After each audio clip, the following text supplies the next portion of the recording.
Darth Vader, the insurmountable titan of the dark side and champion of the Empire. On the channel, we have covered many times the early career of Darth Vader and his ceaseless ability to turn Jedi into memories. Hardly any Jedi who have ever went against Darth Vader have ever survived, and if they did, they were forever changed by him until he hunted them down and finished what he had begun. While there have been plenty of Jedi in canon who were able to escape the Dark Lord's clutches by sheer luck or skill alone, very few have been able to actually contend with the Dark Lord. While yes, Vader has seen his fair share of challenges in a fight, it was not often that he met a Jedi opponent that he could not defeat. However, that happens to be today's topic.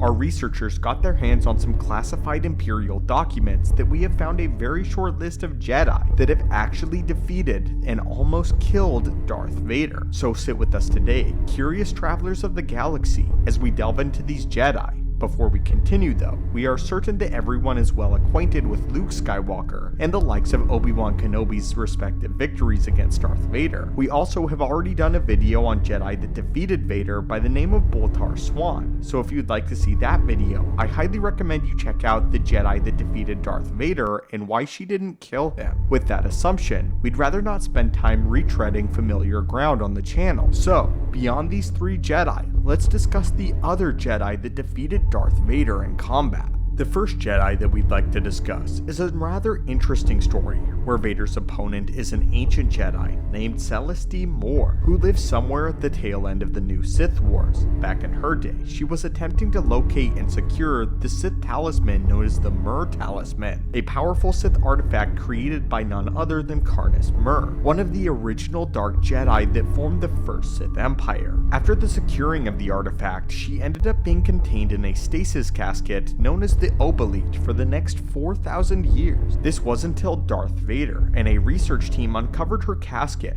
and Vader freed her from within it, ending her long slumber. Upon waking, she immediately panicked and interrogated the scientist about what year it was and the outcome of the Mandalorian Wars. The scientist then informed her that the Mandalorians did not win the war. Quote, "So the Republic still stands then," she says, now calming down. "No," responded the scientist. "The Republic was taken over and turned into the Galactic Empire, ruled by the Sith." He points at Vader, and Celeste is sent into a rage and immediately ignites her golden-bladed lightsaber and immediately attacks the Sith Lord. All during this battle, Vader actually mentions that he doesn't want to hurt her and continuously offers for her to join him and rule by his side, sensing her incredible ability to touch the Force and the ancient ideals that she possesses. However, at every turn, she is indignant against the Dark Lord and does not take his hand. During this time, the spirit of Carnus Mur directly, which has possessed the amulet, is constantly goading at Celeste. Since she holds the amulet, only she can see or even hear him, and he is increasingly bothering her to surrender the amulet to Lord Vader and let him kill her. He does this because he is able to sense Darth Vader's power. Carnus Mur wishes to possess him and become his new master. Celeste, however, refuses. Despite her putting up an admirable fight against Darth Vader, she loses the lightsaber duel and Vader once again gives her the chance to join him.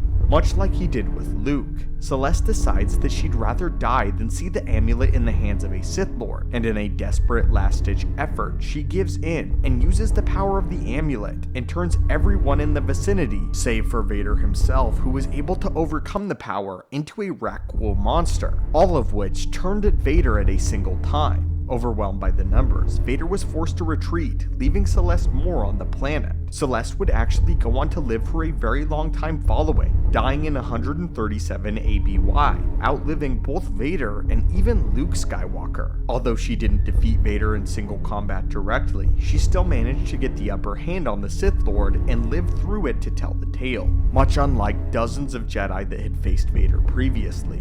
And now, we have Jedi Master Karakin Vala. This is a unique story as it is confirmed to be canon and is actually from the original Darth Vader run that follows him post Revenge of the Sith. We begin our story very shortly after the events of Revenge of the Sith.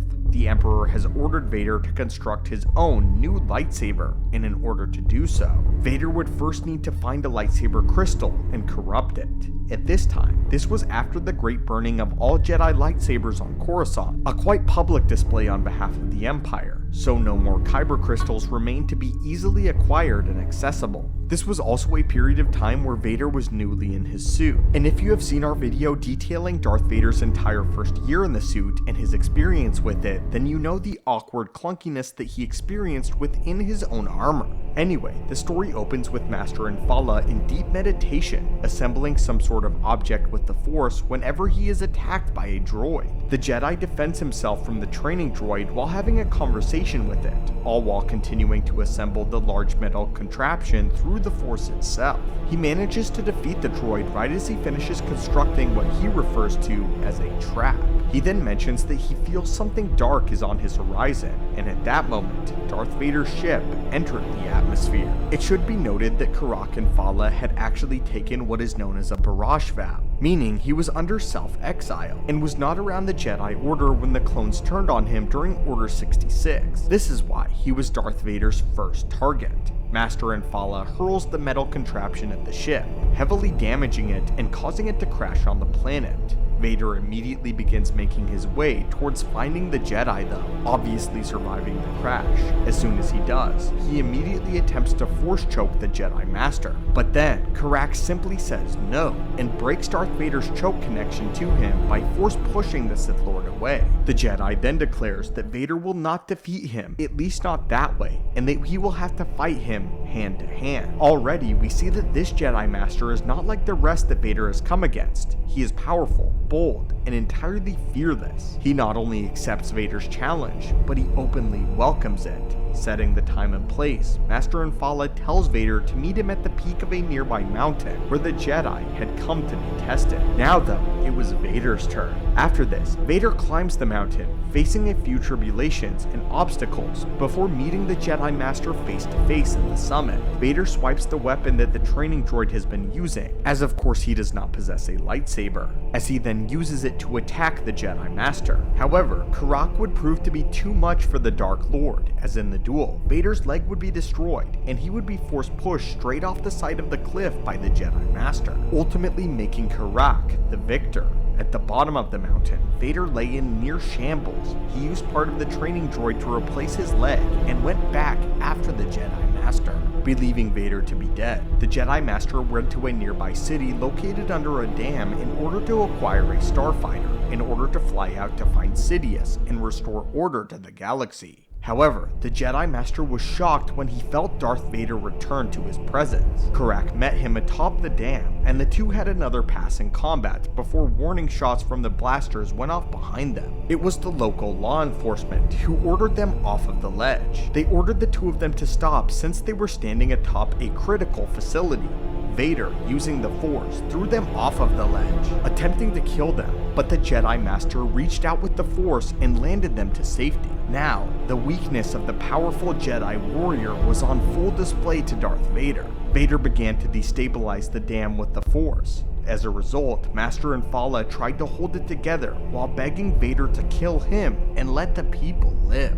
Instead, by the Jedi Master's concentration, Vader took the Master's lightsaber and snapped the Jedi's neck. As his body fell into the water, Vader left the entire city to drown as the dam broke free and flooded it. In this situation, Master Karak Infala proved to be too much of a challenge for the fledgling Vader one-on-one. Early in the Sith Lord's career. I cannot emphasize that this is just after Darth Vader has been encased within his armor. However, Vader returns and exploits his weakness, although being heavily damaged. This in turn forced the Dark Lord to rely on dirty tricks involving innocents in order to gain the upper hand. Nonetheless though, it should not be understated that in their first encounter, Karak Infala very much defeated Darth Vader. Again though, the circumstances are of course, well, circumstantial. There was one other instance though in which the Jedi have triumphed over Darth Vader, but we are careful to include it on this list as it is uncertain as to whether Vader would have suffered a total defeat,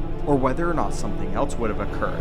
We are talking about the Jedi Conclave on Kessel. In a Legends comic, Vader was lured into a trap by having it leaked that there would be a Jedi meeting that Obi-Wan Kenobi would be directly attending following Order 66. This information though was false, as Vader was ambushed by 8 Jedi, 5 of which he killed almost effortlessly. It was only after Darth Vader suffered a few damages that he hurled a large magnitude of rocks at the remaining 3 Jedi that were still attacking him relentlessly. These Jedi combined their might in the Force and sent the rocks back at Vader, damaging his armor further. After this, a battalion of clones came to Vader's rescue and gunned down the remaining 3 Jedi. Again, it is a little foggy as to whether Vader would have been entirely out of options, as the clones arrived to rescue him very shortly after the Jedi combined their strength against him. But it's also entirely possible that these 3 Jedi, who managed to severely injure Darth Vader, were attempting to strike him down. But we would now like to ask what you think. Do you think that this is a viable inclusion to this list? What do you think of our very few picks? As of course it's very clear that Darth Vader was adept at killing almost every single Jedi that faced him down as the fallen chosen one, and the amount of Jedi that would have even stood a chance against Darth Vader is very, very few. But again, what do you think of our picks for this video, and what other Jedi would you like to hear more about? Let us know down below, and as always, may the Force be with you, and have a great day.